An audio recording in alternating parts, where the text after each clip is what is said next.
अभी भी वक्त है, देर नहीं हुई है। अभी भी संभल जाइए और अपनी गलतियों को सुधार लीजिए।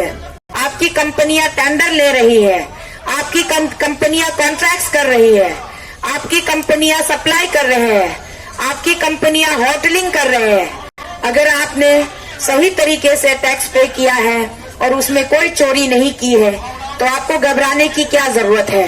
कि जनता रो रहे हैं, सड़कों पर निकल रहे हैं और खुलेआम आपको चुनौतियां दे रहे हैं।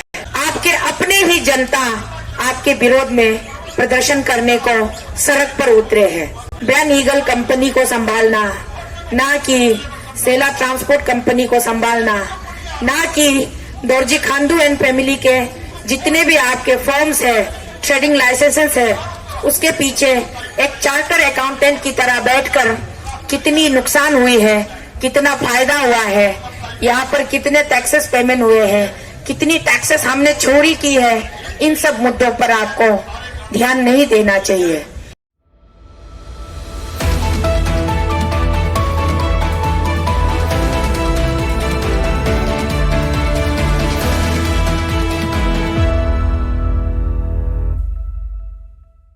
यहाँ पर हम अरुणाचल को भ्रष्टाचार से बचाने की गुहार लगा रहे हैं और मुख्यमंत्री चाहते तो ये उनके लिए बहुत मामूली बात है, क्योंकि जो मुख्यमंत्री राज्य के हित के लिए होता है, देश के हित के लिए होता है, वो कभी नहीं चाहेगा कि उनकी जनता नाराज रहे, उनकी जनता भूखी रहे, उनकी जनता प्यासी रहे।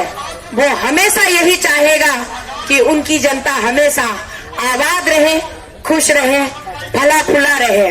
तो आज हमारे राज्य के मुख्यमंत्री जी, आपकी जनता रो रहे हैं, सड़कों पर निकल रहे हैं और खुलेआम आपको चुनौतियां दे रहे हैं। इसको जरा गंभीरता से आप सोच के देखिए कि इसका जिम्मेदार कौन है। आखिर ऐसी क्या वजह है जिसके वजह से आपके अपने ही जनता आपके विरोध में प्रदर्शन करने को सड़क पर उतरे हैं। इसको आपको बहुत ही मतलब मैच्योर वे में, कॉन्शियस वे में आपको इसकी अपने आप में आपको करेक्शन करनी चाहिए, रेक्टिफिकेशन करनी चाहिए कि आखिर पब्लिक इतने उत्तेजित क्यों हो रहे हैं, पब्लिक आक्रोश में क्यों आ गए हैं।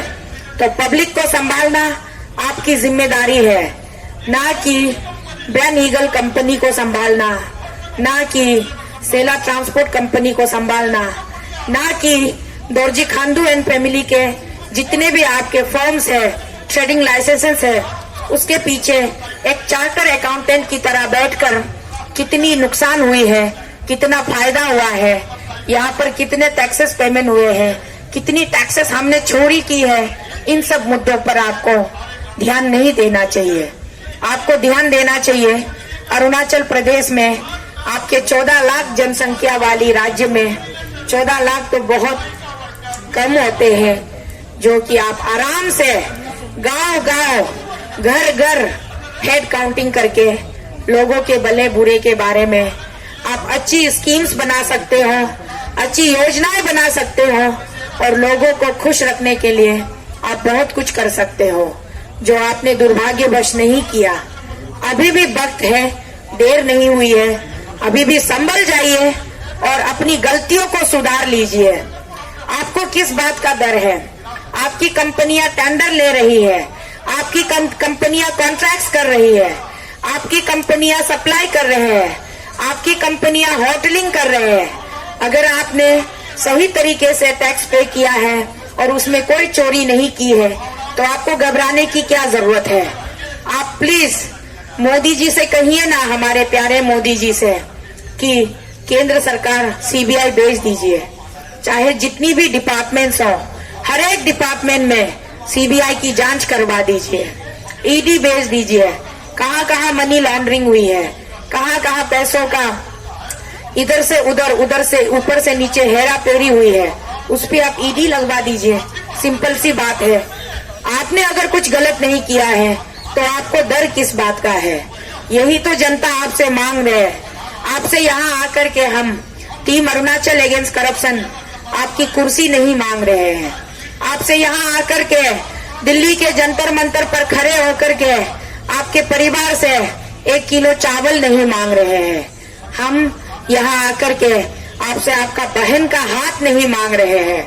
आपको हम अपना बहन नहीं दे रहे हैं। आपको दामाद बनाने की प्रस्ताव नहीं दे रहे।